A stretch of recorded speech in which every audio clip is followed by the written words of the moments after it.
చాలు కదా ప్రజలకు. Right, okay okay. సుమిత్రానంద్ గారు, సుమిత్రానంద్ గారు, నా ఆడియో క్లియర్ గా ఉంది కదా మీకు? క్లియర్ గా ఉందండి. సుమిత్ర గారు, మీరు ఏం చెప్తారు? నిన్న కేబినెట్ తీసుకున్నటువంటి డెసిషన్స్ కు సంబంధించి, ప్రధానంగా ఈ మెట్రో అంశంకు సంబంధించి విభిన్నమైనటువంటి అభిప్రాయాలు వ్యక్తం అవుతున్నటువంటి సిచ్యువేషన్ కదా, ఏం చెప్తారు?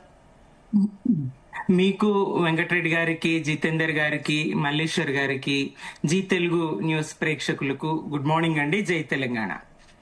ఇక్కడ మంత్రివర్గ సమావేశం ఊరించి ఎందరో ఎదురు చూస్తున్నటువంటి సందర్భంలో రైతు భరోసా ఎగవేత మీద స్పష్టత ఇచ్చిందండి. ఉద్యోగులకు డిఏ బకాయిల మంజూరు మీద, వాయిదా మీద. అవన్నీ కూడా సుమిత్రానంద్ గారు, సారీ ఫర్ ది ఇంటరప్షన్, అవన్నీ కూడా డిస్కస్ చేద్దాం. అంటే ఫస్ట్ తీసుకున్న డెసిషన్స్ గురించి మాట్లాడదాం, తర్వాత ఏమేమి తీసుకోలేదు అవి కూడా డిస్కస్ చేద్దాం. ఫస్ట్ తీసుకున్న డెసిషన్స్ మీద ప్లీజ్. దీని మీద స్పష్టత ఇచ్చింది. ఇక తీపి కబుర్కు మీడియా ఇచ్చేటువంటి నిర్వచనం, సరే తీసుకున్న డిసిషన్ అనుకుంటున్నాం. ఉద్యోగులకు తీపి కబుర్ అనే దానికి మీడియా ఇచ్చే నిర్వచనం చూస్తా ఉంటే విడ్డూరంగా ఉందండి. సహజ మరణాలకు 10 లక్షలు ఉద్యోగులకు, అది ఉద్యోగుల కుటుంబాలకు అవుతుంది కానీ అది కూడా తీపి కబురు ఎట్లయితుంది? తీపి కబురు కానే కాదు అది. ఇక డిజిటల్ హెల్త్ కార్డులు అవి చిన్న చిన్న సమస్యలు. ఎందుకంటే డిఏలు ఎదురు చూస్తా ఉన్నారు, డిఏ బకాయిల కోసం ఎదురు చూస్తా ఉన్నారు, పదవి విరమణ పొందినటువంటి ఉద్యోగులు ఎదురు చూస్తా ఉన్నారు, వాళ్ళ బకాయిల కోసం, వాళ్ళకి రావాల్సినటువంటి బెనిఫిట్స్ కోసం ఎదురు చూస్తా ఉన్నారు. ఇట్లా వాయిదాలకు సంబంధించి ఉన్నది కానీ ఇక్కడ సాధించింది అయితే ఏం లేదు. పరిషత్ ఎన్నికల వాయిదా మీద స్పష్టత ఉన్నదండి. కేంద్రం మీద నెపం నెట్టి బీసీల రిజర్వేషన్లు తేలిన తర్వాతనే పరిషత్ ఎన్నికలు అనేటువంటి దాని మీద స్పష్టత ఉన్నది. సంక్రాంతికే రైతు భరోసా, ఎన్నికల కోడుగాంగానే రైతు భరోసా అని మరి ఎన్నికలకు ముందు మోసగించి, పట్టణంలో ఉన్న ఓటర్లు మాత్రం కడుపు కన్నం తినరా అండి? అక్కడ రైతులు లేరా? వాళ్ళని మోసగించి మేము ఇవ్వబోతున్నామని చెప్పి మరి దాని మీద ఎలాంటి మాట లేదు. అన్ని మీడియా ఛానల్ కూడా రైతు భరోసా మీద స్పష్టత ఇవ్వనున్నది, నిర్ణయం తీసుకోనున్నది, కీలకం అంశం అని చర్చ చేసిండ్రు.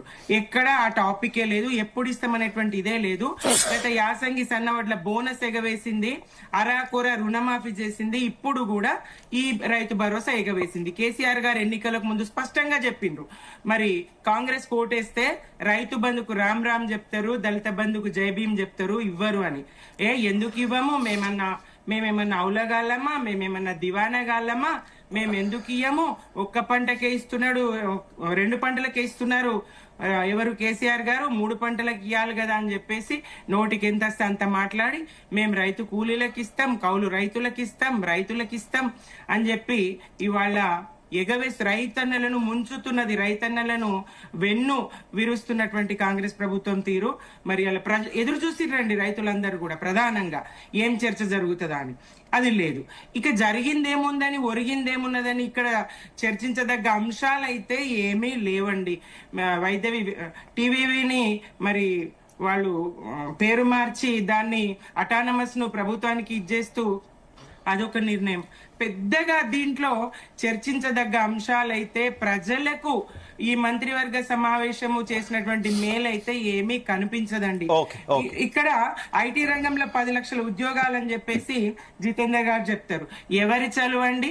బీఆర్ఎస్ వైఫల్యంతో కాదు, బీఆర్ఎస్ ముందు చూపుతోని, బీఆర్ఎస్ చేసినటువంటి అభివృద్ధితోని ఆ ఉద్యోగాలు ఐటీ విశేష అది అన్ని రకాలుగా బీఆర్ఎస్ తెలంగాణకు అభివృద్ధికి పాల్పడ్డది. జితేందర్ గారు అన్నట్టు అప్పుడు కాదండి, కుంభకోణాలు అప్పుడు కాదు, ఇప్పుడు జరుగుతా ఉన్నాయి.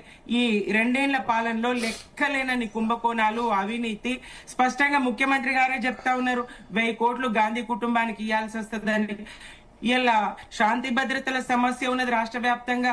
ఒక దగ్గర మత ఘర్షణలు అయితాయి, ఒక దగ్గర రాజకీయ కలహాలు అయితాయి, ఒక ఎన్నికల కేంద్రంలో పోలీస్ అధికారులనే మరి లేదండి ఒక్క నిమిషం.